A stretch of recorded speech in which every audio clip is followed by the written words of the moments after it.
Who is on the board for the Edwards Aquifer. Next, I want to welcome Tanya Henderson, a member of our planning committee and planning she has been, and Dr. Paul Lamont, the chair of UTSA's communications department.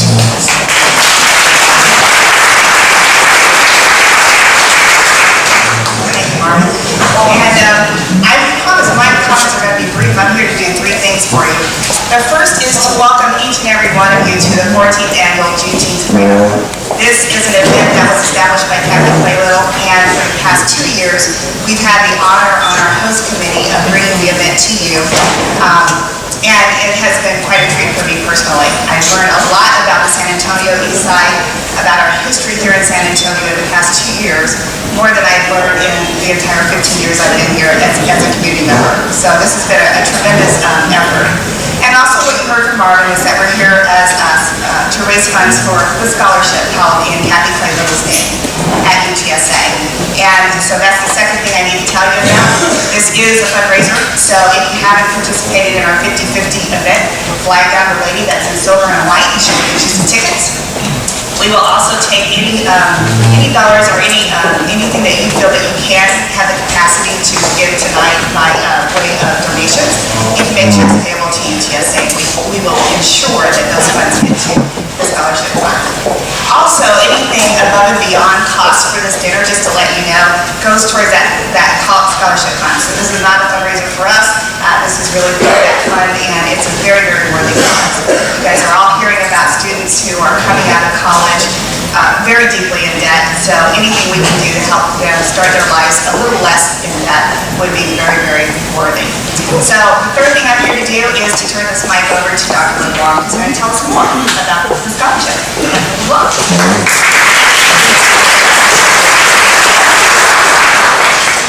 A little shorter. I'm honored to be here. I was minding my own business, walking down the street one day, and I get this phone call in my office saying, we'd like to come visit you and give you a surprise. And the surprise was that this organization wanted to put together a scholarship for our students in the communication department. I was blindsided. I was not expecting this, and I can't tell you how, well, our department is very honored, but I personally feel very blessed. Let me tell you just a little bit about our department. As many of you probably are aware, UTSA recently has experienced phenomenal growth. When I started in fall of 2001, we had just over 17,000 students. 2 years ago, we peaked at 31,000 students. So that's been 10 years ago. Our department, when we first started, had about 300 majors. About 2 years ago, we plateaued at 1,000 majors. We've seen phenomenal growth. We've also seen, as some of you may be aware, UTSA is seeking to get to Research 1 status. You've probably heard about that in the news. We've seen many students not only come from San Antonio, but we've seen students come from everywhere now. We've seen phenomenal growth in terms of students who come from not only Texas, but all over the country. And as a consequence of this phenomenal growth, we have a lot of students who are coming to our school and to our program in particular to learn about communication that are struggling to get done in 4 years' time. While all of this growth is occurring, the state has been asking us to try to clamp down on the amount of time it takes students to graduate. As you might imagine, most students that come to the university have to work. We have a high proportion of non-traditional students at UTSA. We have a high proportion of students who are working full-time, in some cases 2 or 3 jobs. So this type of scholarship would be very, very beneficial to our students. In the last several years, I just completed my 3rd year as chair of the department, and in the last several years, there are several different scholarships that exist for our students. But all of these students, with the exception of the Clay Little, are gifts that come on a year basis. So in other words, Express News gives a small scholarship for students who are interested in going into the media. We have another scholarship from the Society of Marketing and Professional Services, but all of these scholarships are one-year gifts, which we then have to ask for again. This particular scholarship is the first endowment that our department has been honored with.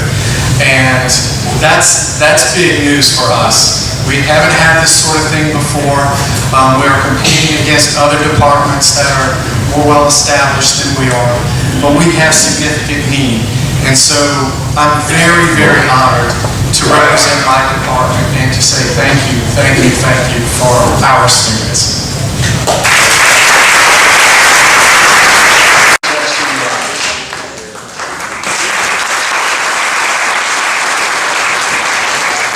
Anyone else? Thank you all for coming, elected officials.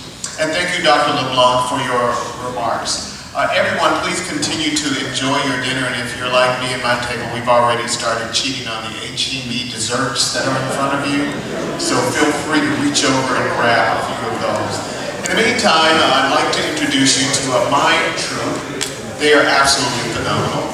Los Deos, which means gift from God, and their director, Sharita Johnson.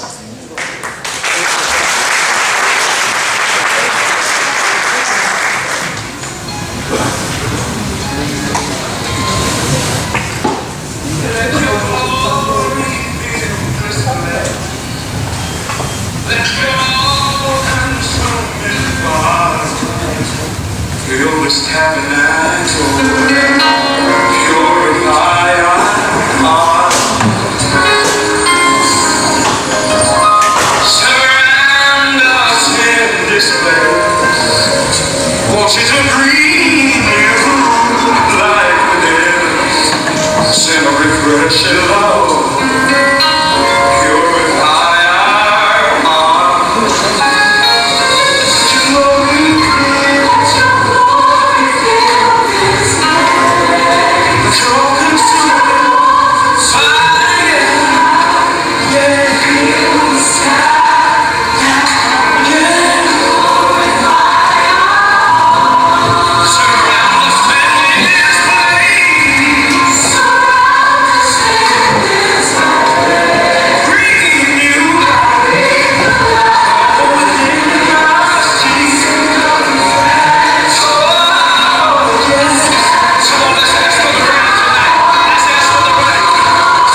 mention that we are here to honor local community leaders, and that has always been the cornerstone of this event.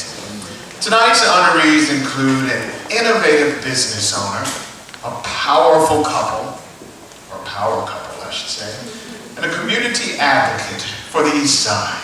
First up, we are awarding the Frederick Douglass Emancipation Award to Miss Jackie Norman.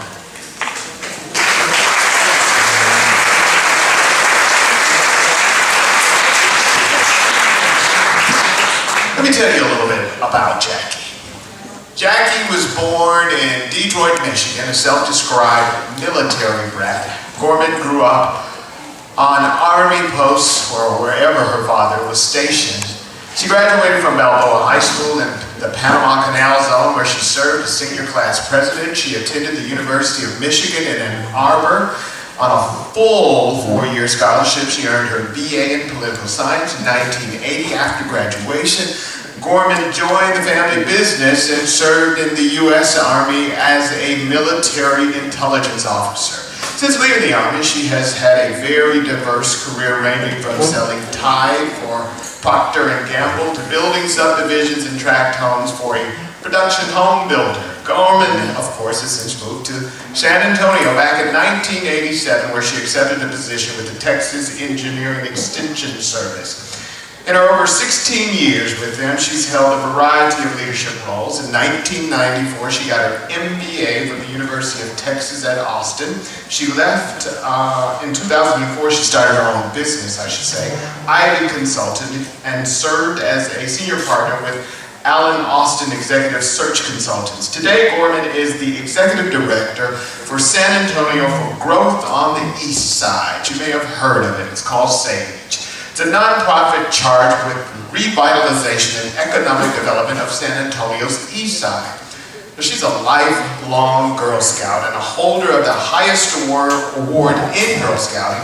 Gorman has also served on the board of the Girl Scouts of Southwest Texas since 2003. As a matter of fact, she was elected chairwoman of the board in 2011 and is currently in her early second term. In addition to her work with the Girl Scout, Gorman is an active civic leader, serving on several city commissions, including the 2012 Bond Selection Committee, the Mayor's Small Business Task Force, the District 2 Accountability Task Force, Corridor Subcommittee. You can see she's really busy.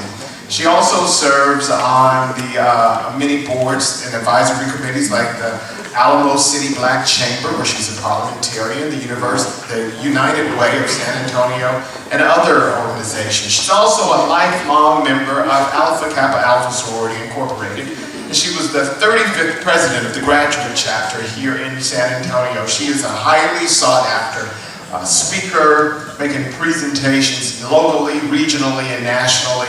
She is single, and we could not mention anything about her bio without mentioning that she's the mother of a cat named Snowy. Gorman believes that her commitment to service comes from her parents, who are both deceased, Clifford and Pat, I believe is correct, Gorman. And she says that some of her commitment can best be summed up in the words of her mentor, Dr. Laura Banks Reed, who says, "Service is the price you pay for taking up space on this earth." Ladies and gentlemen, Jackie Gorman, the Frederick Douglass Emancipation Award.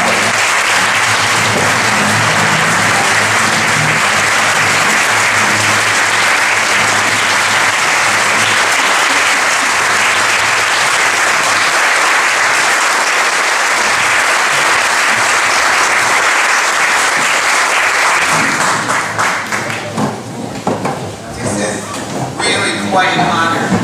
And before I say anything else, I need to straighten something out. My dad is here with us, Mr. Clifford Gorman, but my mom is with us in spirit.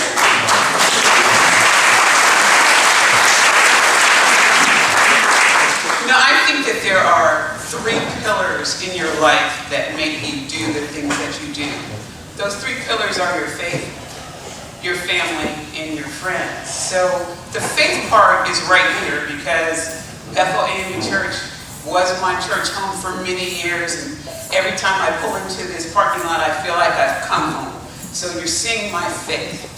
My family, my father, my brother, the family that I was born with, but the family that I have created over time. Some of my best friends, Sawana Cannon, Marilyn Stan White, the love of my life, Mr. Lester Bryant. Those are the people who support me and who keep me going when I've been up for 18 or 19 hours and, tell me it's gonna be okay. Then we have the friends.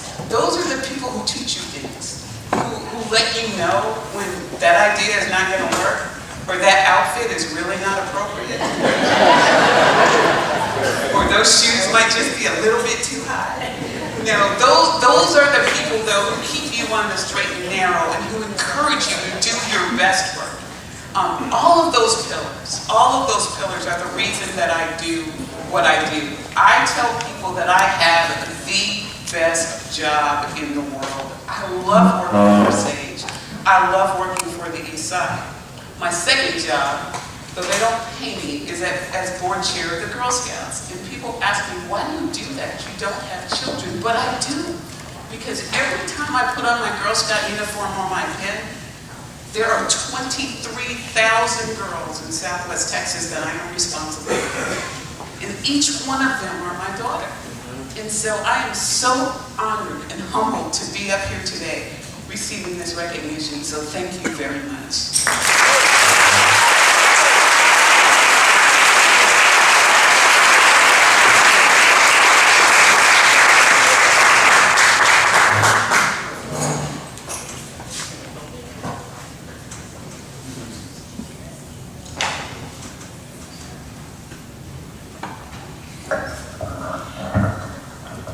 Jackie, on behalf of this group of people who have come together to make certain that the legacy and the vision of Kathy Clay Little remains alive in our lives, we are so pleased to award to you the Juneteenth Frederick Douglass Emancipator Award on this 19th of June, 2013. Thank you so much for everything that you do for our community.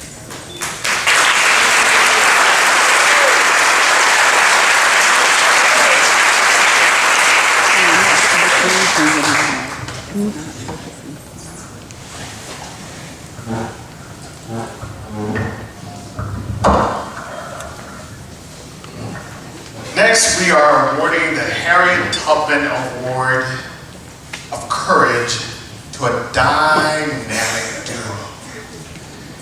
Dr. Marie and Charles Thurston. Marie Pannell Thurston, daughter of Harold and Martha Pannell, the middle child of 7, grew up in Lynchburg, Virginia. She's a graduate of Virginia State College, then Virginia State College. She met her husband-to-be, Charles Thurston, there at Virginia State. They are the parents of 4 accomplished daughters and 10 grandchildren. After spending 20 years in the Air Force, 8 years living in England and Germany, the Thurstons retired here in San Antonio, which has been their last assignment. While Charles was training at the University of Michigan in Ann Arbor, Marie also continued her education at the University of Michigan, earning a master's degree. Following their assignment to San Antonio, she earned a second master's degree at UTSA. Sometime later, she and her oldest daughter attended the University of Incarnate Word, where they both earned their doctorate degrees.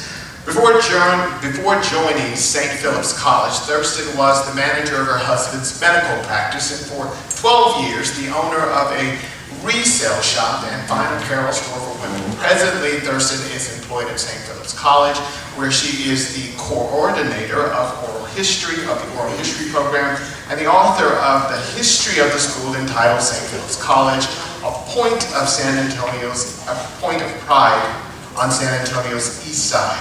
Pannell Thurston's parents instilled in each of their 7 children a passion for education and a strong work ethic. More importantly, their mother, a homemaker, and father, a deacon, Sunday school superintendent and laborer in a local paper mill, taught Christian values to each of their children, principles that they have not forgotten, and like their parents have tried to pass on to their children. The Thurstons try hard to live out those values, which are based on faith, prayer, and love for God and family and others. Ladies and gentlemen, please help me in congratulating Dr. Marie and Dr. Charles Thurston, the dynamic duo accepting the Harriet Tubman Courage Award.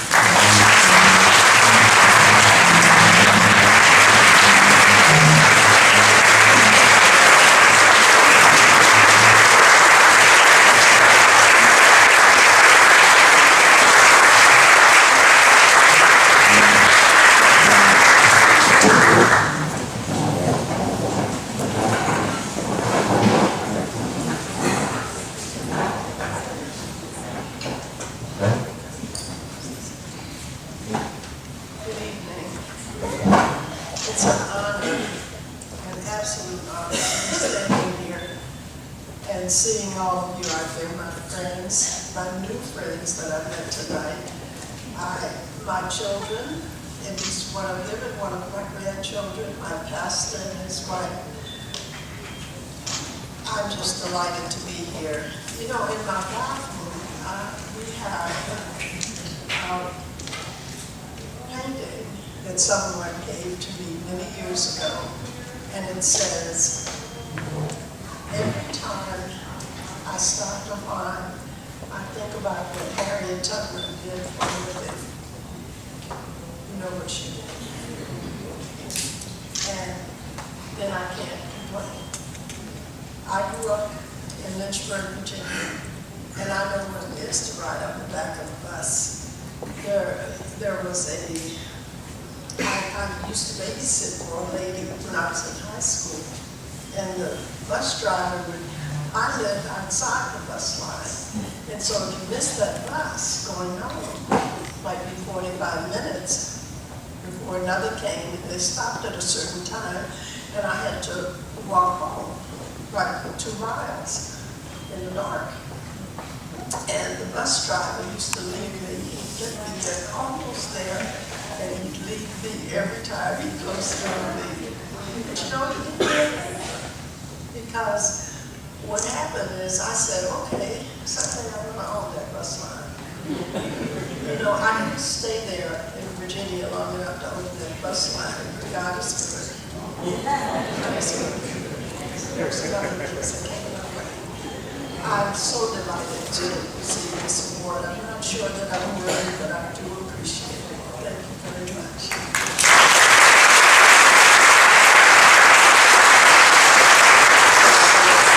I don't think I can follow that, except to say that you heard it well.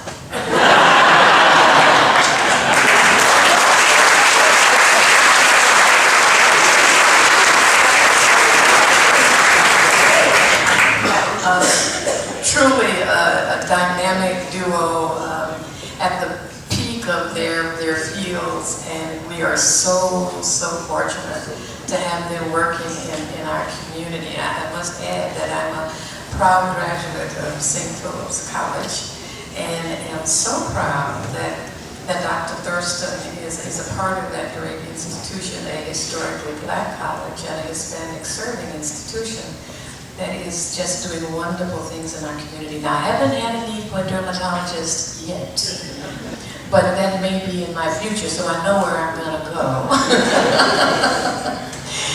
My t-shirt here, I found it, believe it or not, at a Goodwill store, the one over on Austin Highway a couple of days ago.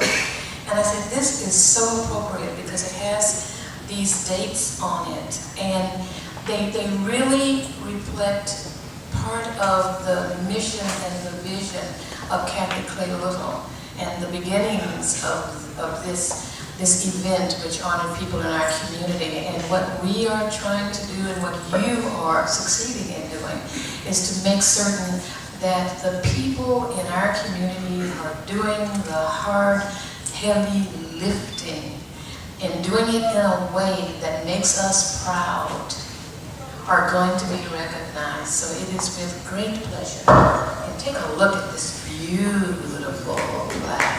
It's not your ordinary thing. It's the Juneteenth Harriet Tubman Courage Award to the doctors Marie and Charles Thurston on this 19th of June, 2013. Thank you.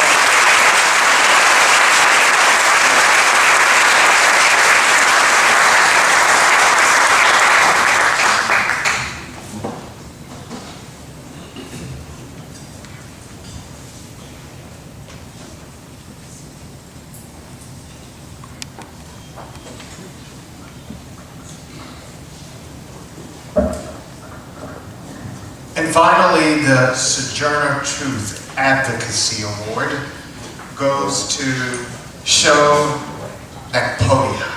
Now, he was worried about me getting his last name right, but I knew I would by the time I got it. Sho is a founding partner and creative director of the Mighty Group, a full-service communications agency established in 2002, located just east of downtown San Antonio. He is born or hails from Nigeria. Sho has lived and worked in London and New York, and that's all prior to him making his move here to San Antonio a little over 10 years ago. His diverse and professional academic training in civil engineering, fine arts, and graphic design have taken him to 4 continents. Sho received his early break in New York producing illustrations for the New York Times and providing promotional services for Sprint Nextel. 16 years later, he has built a career straddling design, advertising, and marketing. The Mighty Group's Media for Community Empowerment ethos defines the ability to provide clear, innovative, and far-reaching advertising and marketing to diverse local markets.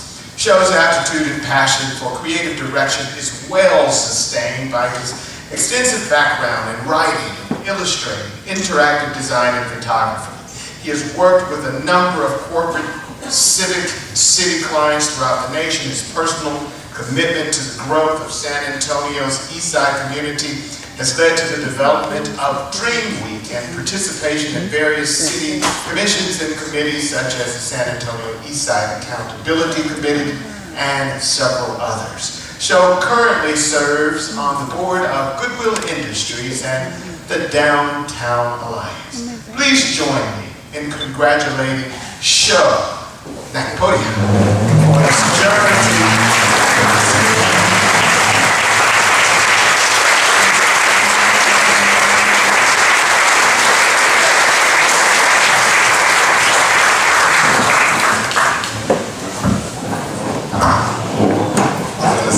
standing, but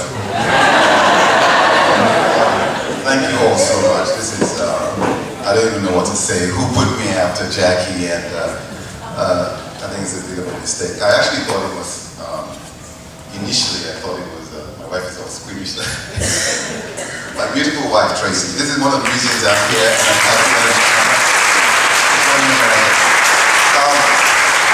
Growing up in Nigeria, a lot of contradictions for me, okay? I have people in my family who see me wearing this and they go, only goats have ties around their necks.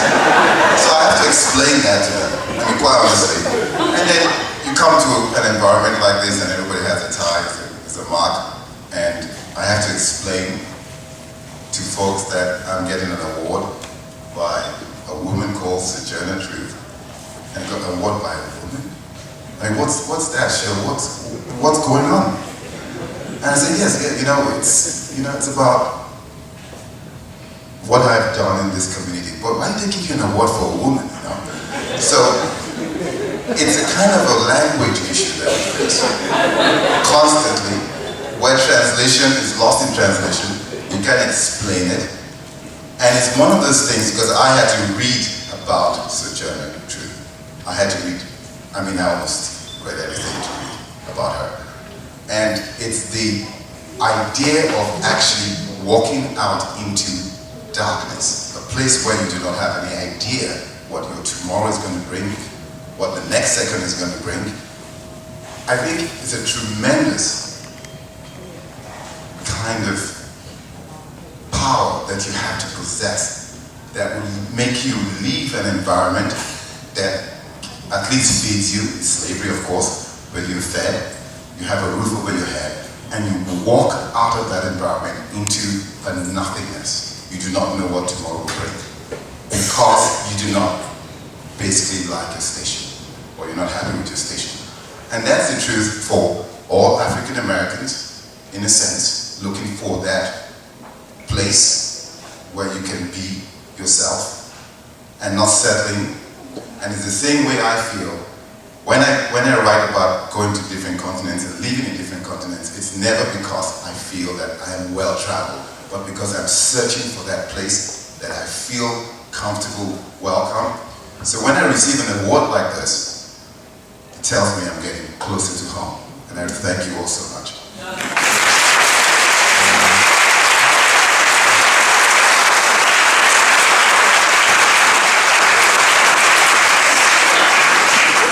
Now you know why he's the leader of the dream team.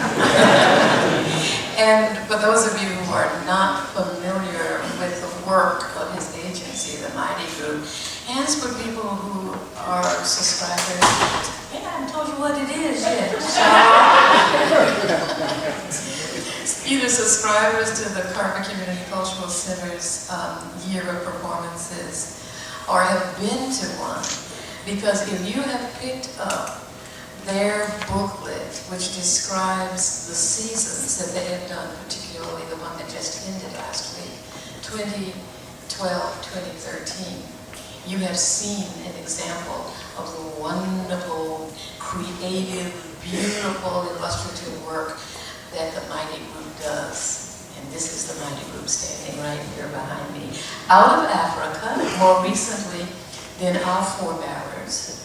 But we have all come out of Africa, and he has done beautifully well. Now, I must tell you, when I first met Joe, his offices were a block from where I was born. I was born on the corner of Olive and Center Street, and his offices were in the Frederick Building on the corner of Olive and Commerce Street. Well, he has moved not on up to the east side, but across the railroad tracks in Sunset Station, into St. Paul Square, into one of the buildings that still does personify the epitome of African American culture and commerce during the bitter Jim Crow segregation years. But out of that came what we evolved and became into on the east side, a place of vibrancy, of small business owners, of movie theaters, of all the kinds of things that support culture and commerce. And he didn't move away to someplace else, y'all. He moved from the Frederick Building right into the heart of St. Paul Square. And you should applaud him for that.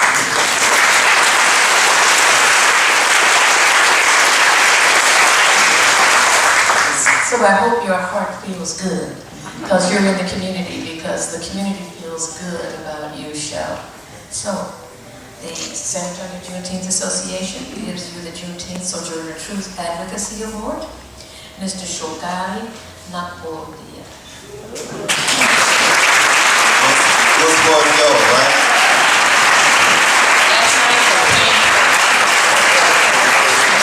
AT&T Center, y'all. You know, the tickets were free and even parking was free. And up until the last 8 seconds, we had another championship, and then it slipped away. But tomorrow night, you'll be able to say, we are the champions, okay?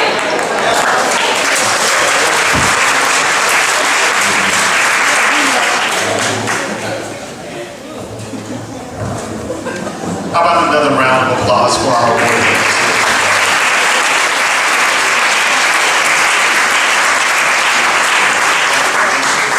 Mr. Byron Miller, will you please come up and introduce to us tonight's keynote speaker? Byron is, of course, a facilitator, a major facilitator of San Antonio's Juneteenth Festival and serves as a pivotal member of the committee for this dinner. Byron.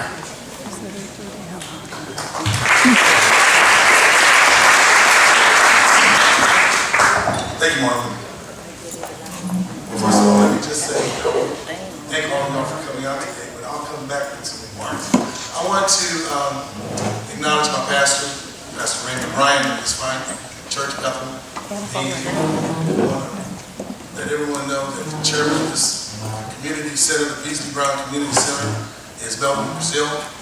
And my church family is here to support this event. To all the visitors, friends, elected officials, it's my pleasure to introduce our speaker of the hour.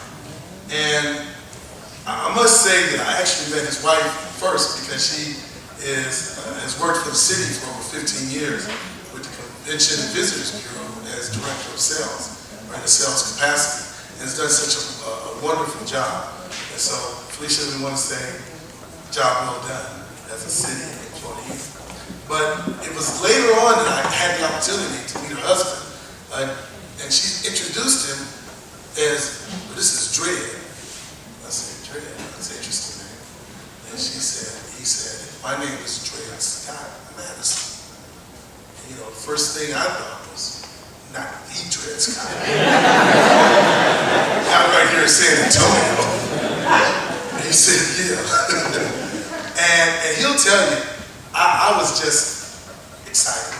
I mean, because from a historical perspective, many people don't understand how important this landmark case was and how it has affected us as African Americans.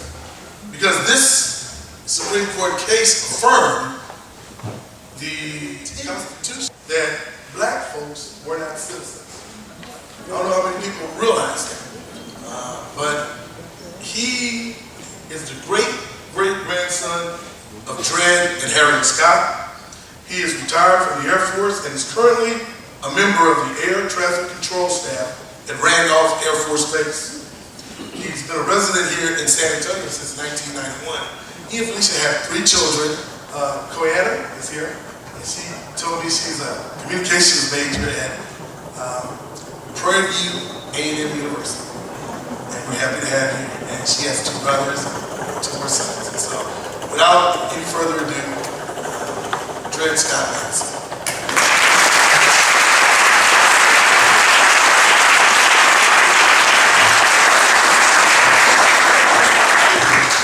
Sorry, I'm a little nervous. I was told that $50 a play, I better be good.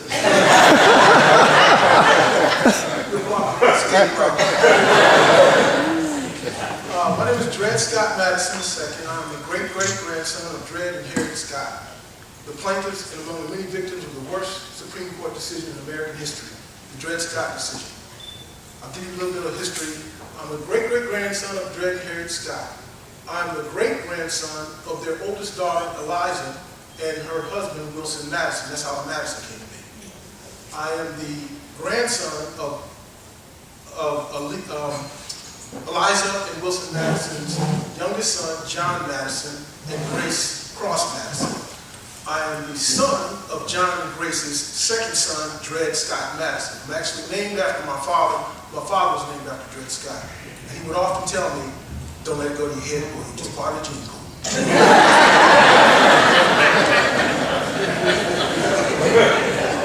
Dred Scott was born in Virginia in around 1799 as a slave to the Peter Blow family. His original name, his slave name, the name the Blow gave him was Sam Blow. He named himself Dred Scott.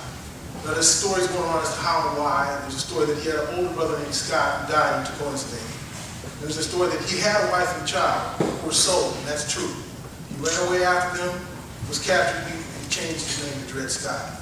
Either way, as odd as the name seems, it's not a slave name, it's a name he gave himself. Now, in 1830, the Blow family moved to St. Louis, Missouri, where Dred was sold to an army surgeon named John Emerson. And over the next 12 years, Dred accompanied Dr. Emerson to the free territories of Illinois and Wisconsin.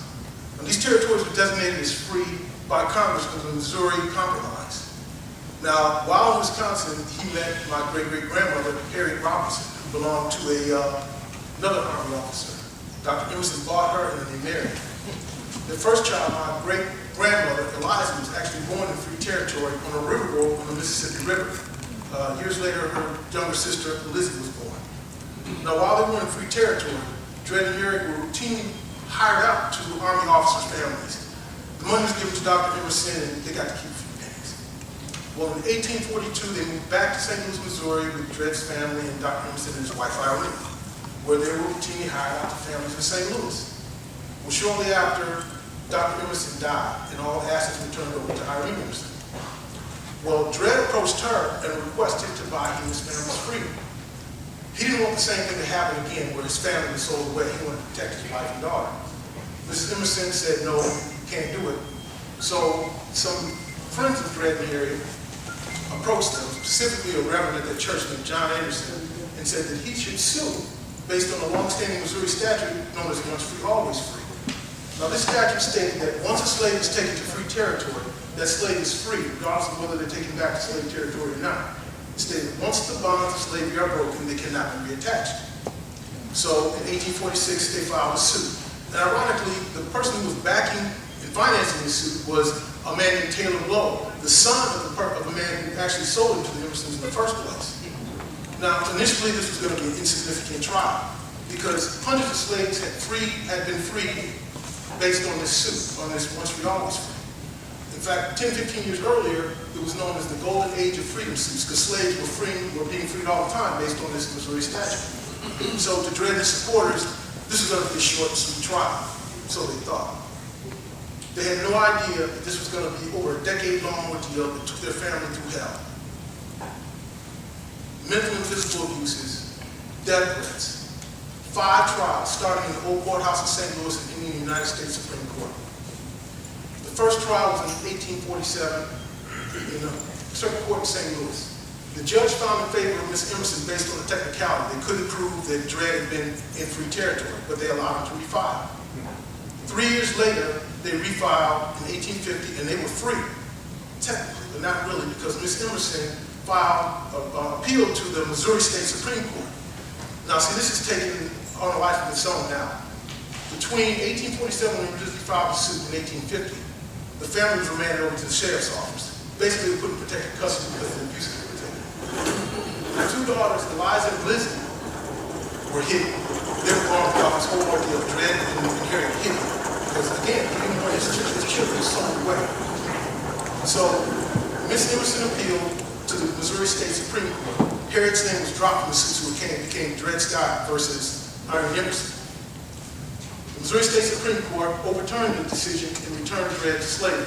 Now, this period where they were supposed to be free in 1850, they weren't really free because they couldn't go anywhere because Mrs. Emerson was appealing. Normally, any of those slaves during the past who were free on this once free, always free law, they didn't stay in the slave state. They moved to north as fast as they could. Because a free slave in a slave state is worse off than a slave in a slave state. You have no real rights, and they're just waiting for you to screw up so they can put you in jail or back in slavery. But Dredd and Harriet were in a peculiar situation. They had no status right now. They're waiting for their trial. Well, when the Missouri State Supreme Court overturned it, Dredd and his team were going to appeal. So certain things happened at this time. The trial was going on so long, the Blows who were supporting them said that they could no longer support them. Mrs. Emerson, and I'll get to her, she's a little scandalous, transferred her assets to her brother who lived in New York. So the next case, because he was in New York and the trial was in Missouri, it became a federal case.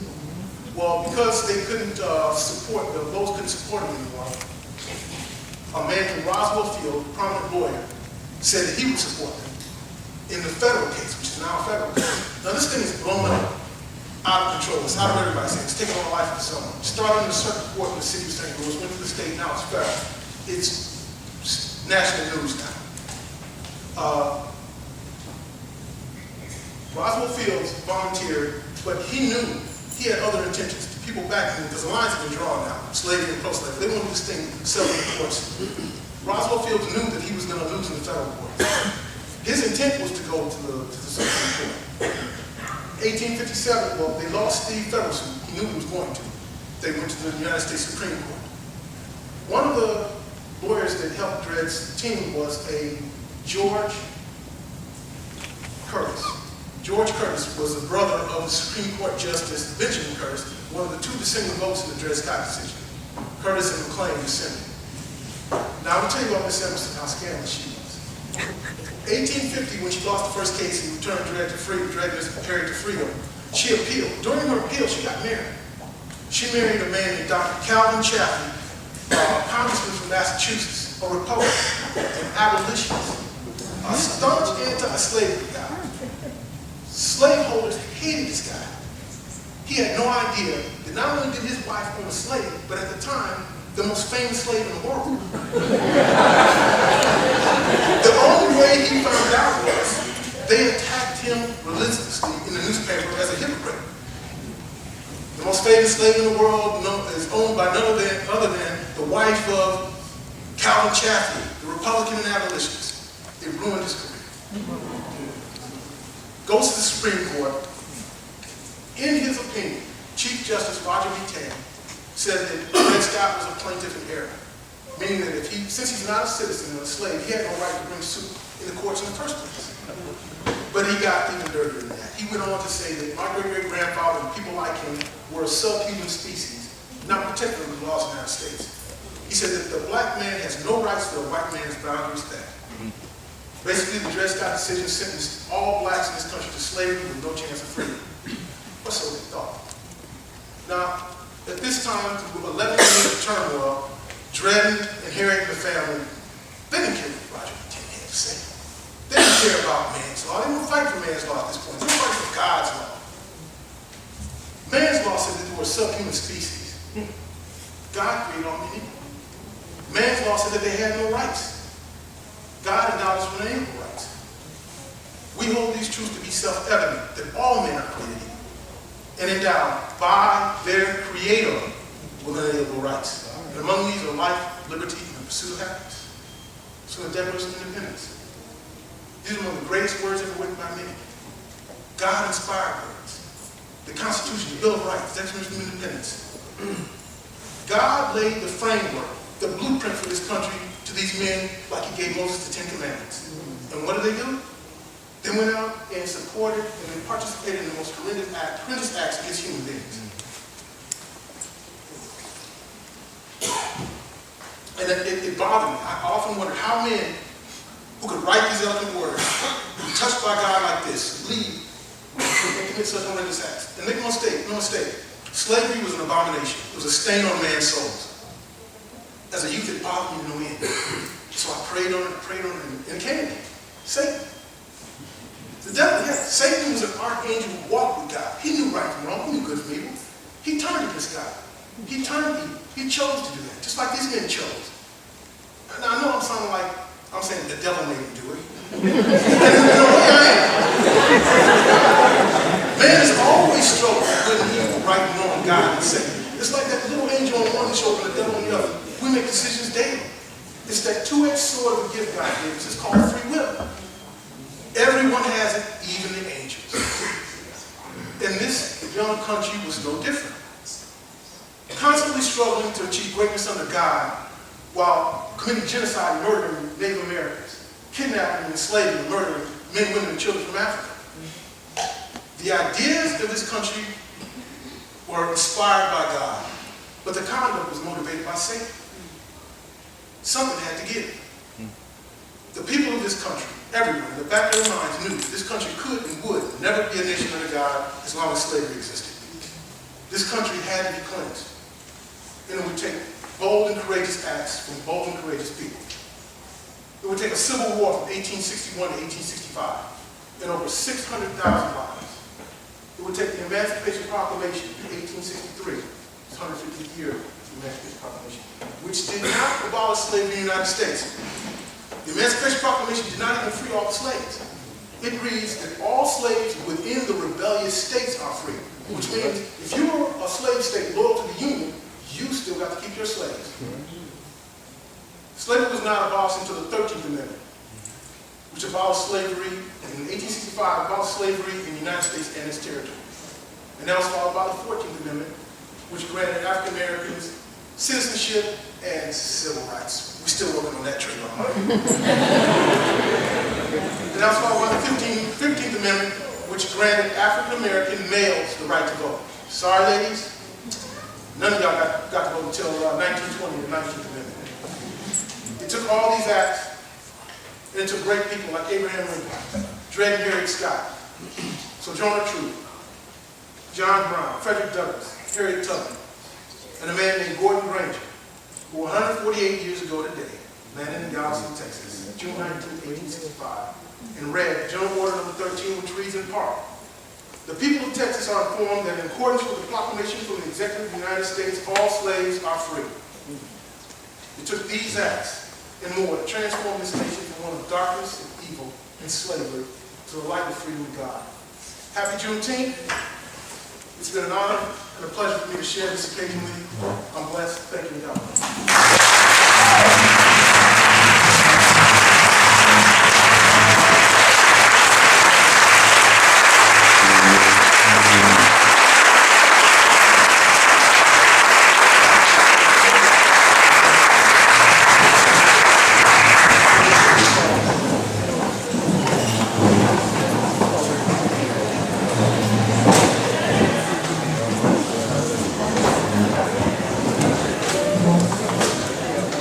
Thank you again for that wonderful speech. We really appreciate it. Now the moment you've been waiting for. We're going to announce the winner of our 50-50 raffle. From freedom to finances. All right.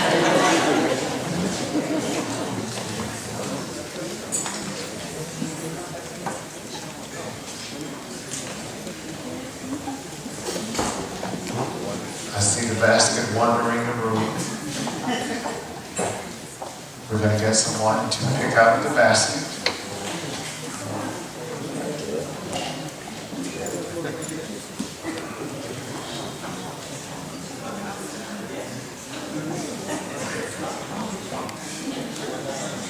That is what we call a suspense walk.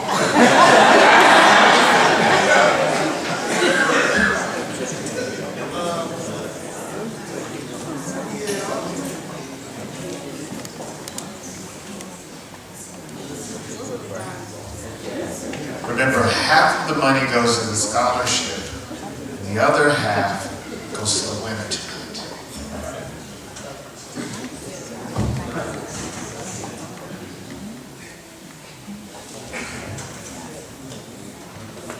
And the winner is Linda Connolly.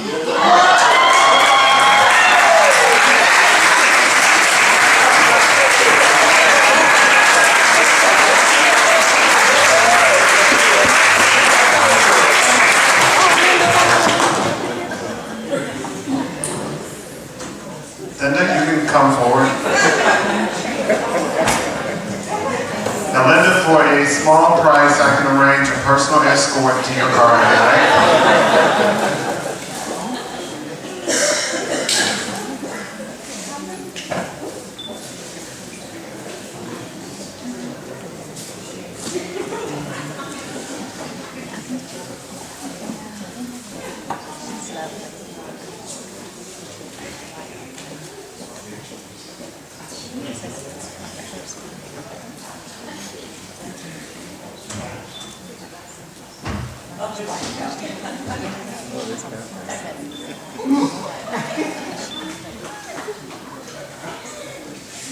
Not bad for a Thursday, Wednesday night, huh?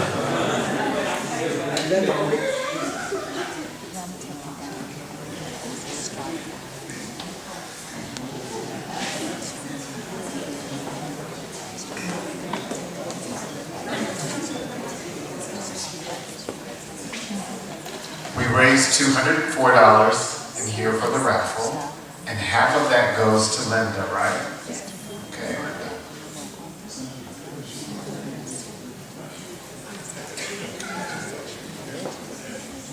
Would you like to say a word, Linda?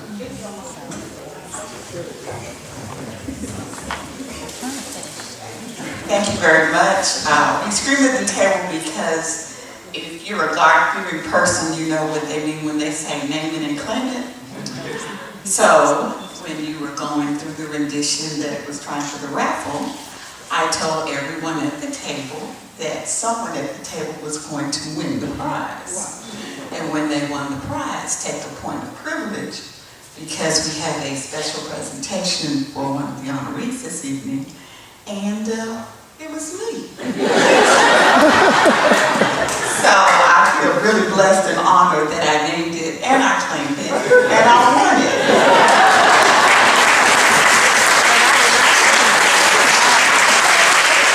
And I'll be honestly, I would like to donate it back.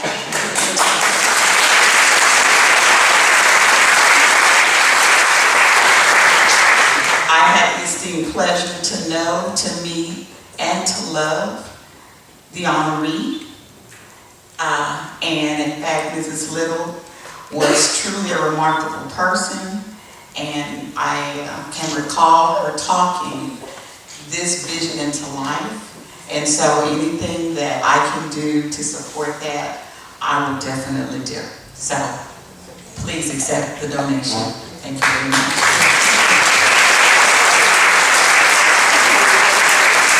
And real quickly, just as a point of privilege, I also serve as the president of Alpha Tau Omega chapter of Alpha Kappa Alpha Sorority Incorporated. And one of the honorees today is a member of our great organization, and that is Ms. Jackie Gorman. And if all the members of Alpha Tau Omega chapter who are present here today would just please stand with me. And if Ms. Gorman would please come forward very quickly.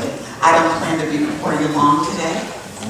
It is our custom as well as our pleasure whenever one of our members is recognized in the community for their good works, and here we're recognizing Ms. Gorman for her civic leadership.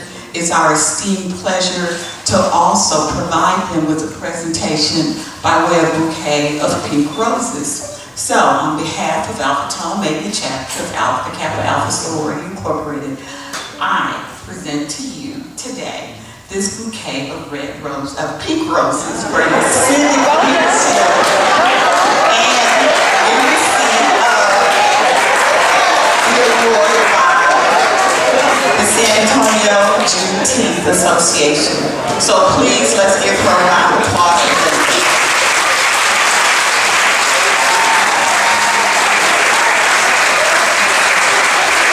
And they are truly pink.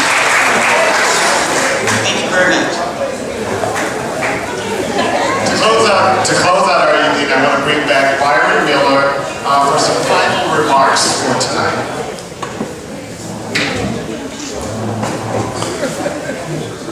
I want to thank Judge Conley for that presentation and that wonderful gift. You know, as we continue to reflect and celebrate this important time in history as Juneteenth, race continues to be a difficult topic of discussion in America, and some people feel shame about slavery and thus Juneteenth.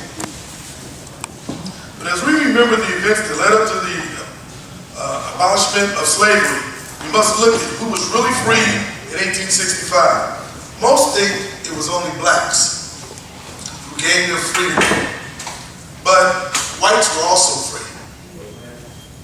Those who believed enslaving other human beings and treating them like chattel was humane were stopped from causing further oppression.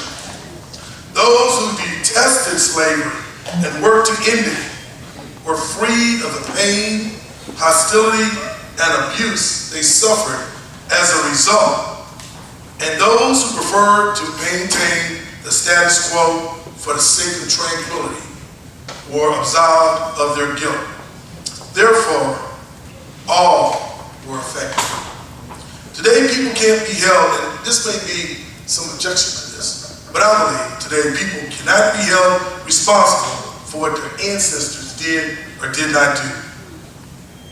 No one today should be held responsible for slavery, and no one, especially African Americans, should feel any shame because of it. As Texans, we should all embrace Juneteenth for its uniqueness and importance to all races.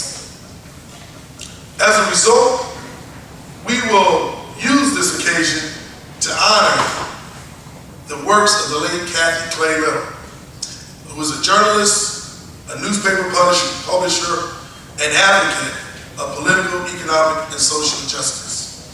Clay Little was instrumental in this city's Juneteenth ceremonies until her death, and she was quite a lady, as many of you all know. I'm really at a loss because she was a friend of mine and someone who I could count on and spoke regularly with on a daily basis. Her legacy continues through an endowment scholarship in communications at UTSA, which we spoke about earlier. Let's all come together and celebrate this occasion as we remember a unique Texas event in history. Juneteenth allows us to measure how far we have come as a society. It is a time to set aside our differences and resentments and embrace the advancements of our country and what it has made. We must teach our children about this unique Texas history. We must tell them how slavery occurred and how it ended. And we must continuously work to break the chain of resentment and shame. Remembrance without resolve is hollow. Remembrance without action is useless. The history of slavery does not have to be an open wound. Let this be a call to action and challenge ourselves to be a catalyst for continued positive change as we reflect upon and celebrate our past, always appreciating what freedom means to all. You know, again, this could not occur without the help of many. And it's now been 2 years since Kathy has been away and left us to go on to be with the Lord. But at her funeral, several of us came together and said, this dinner will continue. And some of those folks she's already gone, but Ruth Jones McClendon, Jennifer Moriarty, and Nettie Hinton. And they have been the main folks, along with, I cannot at all not acknowledge Wells Fargo's Black African American Team Network. Because without the work of this group, this would not happen. And so I want them to say,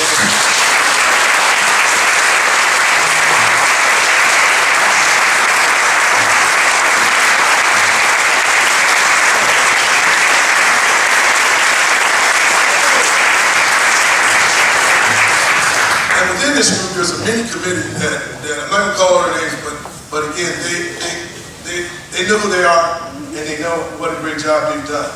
And I know that there are those who say that they did not know or had not been so involved in this community. But I tell you what, they're part of us now, and we really appreciate all the work that they've done for us. I want to thank Marvin Mercer, because he's done such a wonderful job. I told him, I said, that's why we pay you big dollars.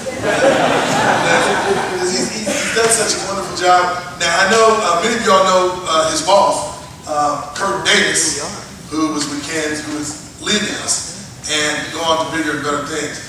But maybe Marvin will promote you to his job.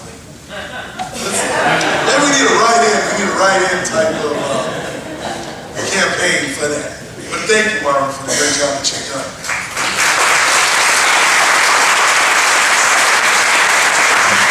One of the great things about this time of the year is the festivals and parades and the dinners like we have now. But I have the great pleasure of introducing this year's Miss Juneteenth, and none other than Miss Kiana Glover.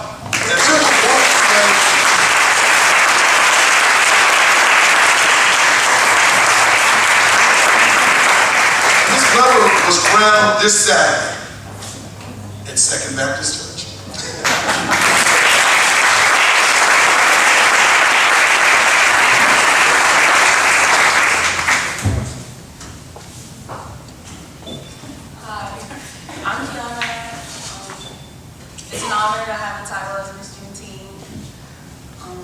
I want to thank San Antonio as a community for supporting the program.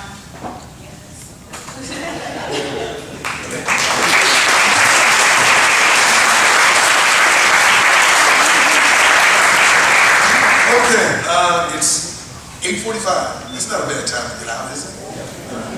How's the food? Yeah.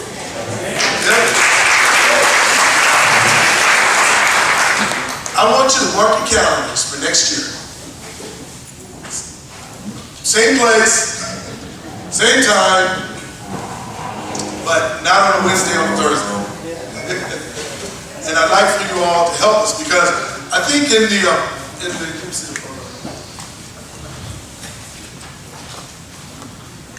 says here, last year we raised $8,061, and our goal is $25,000 to minimally endow the scholarship.